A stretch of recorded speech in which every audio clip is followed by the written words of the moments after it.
không làm mọi điều ác, thành tựu các hạnh lành, tâm ý giữ trong sạch. Chính lời chư Phật dạy. Đức Phật, Kinh Pháp Cú 14 câu 183.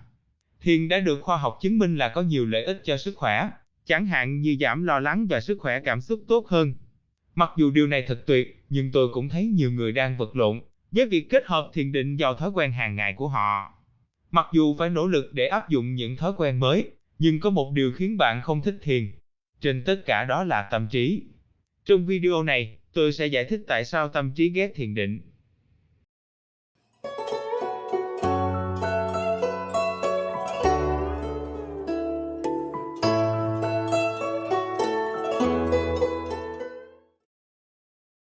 Tôi không phủ nhận rằng những thiền giả có kinh nghiệm sẽ không gặp quá nhiều khó khăn khi hành thiền bất cứ khi nào họ muốn, bởi vì phần sáng suốt trong tâm trí suy nghĩ của họ đã chiếm ưu thế.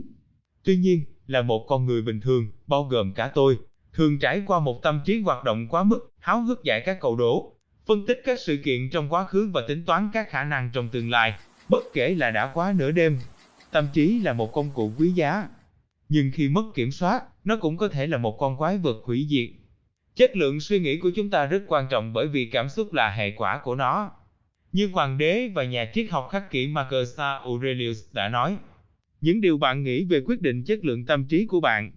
Linh hồn của bạn mang màu sắc của những suy nghĩ của bạn.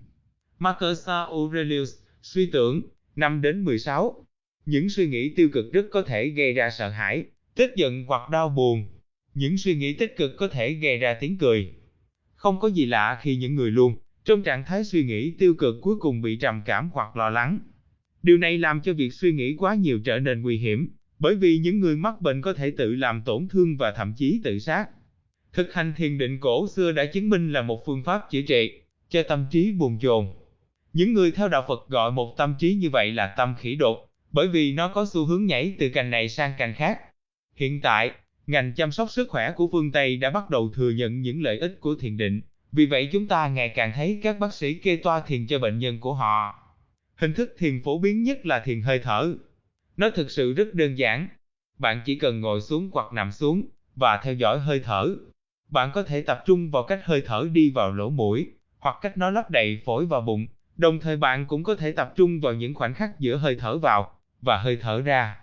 Tâm trí sẽ làm bất cứ điều gì để chuyển sự chú ý của bạn sang những suy nghĩ mà nó tạo ra. Và khi điều đó xảy ra, bạn tập trung sự chú ý trở lại vào hơi thở. Và khi nó xảy ra lần nữa, bạn lại chú tâm vào hơi thở của mình. Bản chất của thực hành này là bạn không tham gia vào tâm trí suy nghĩ của mình, mà chỉ để nó như vậy, quan sát những suy nghĩ đến và đi như những đám mây trên bầu trời. Bằng cách tập trung sự chú ý vào hơi thở, bạn neo mình vào một điều gì đó không phải là suy nghĩ của bạn. Mặc dù cách thực hành rất đơn giản, nhưng thực sự rất khó, để nhiều người suy nghĩ quá mức thực sự thực hiện nó một cách thường xuyên. Tôi nghiệm ra rằng tâm trí của tôi càng năng động bao nhiêu, thì tôi càng ít muốn làm việc đó bấy nhiêu.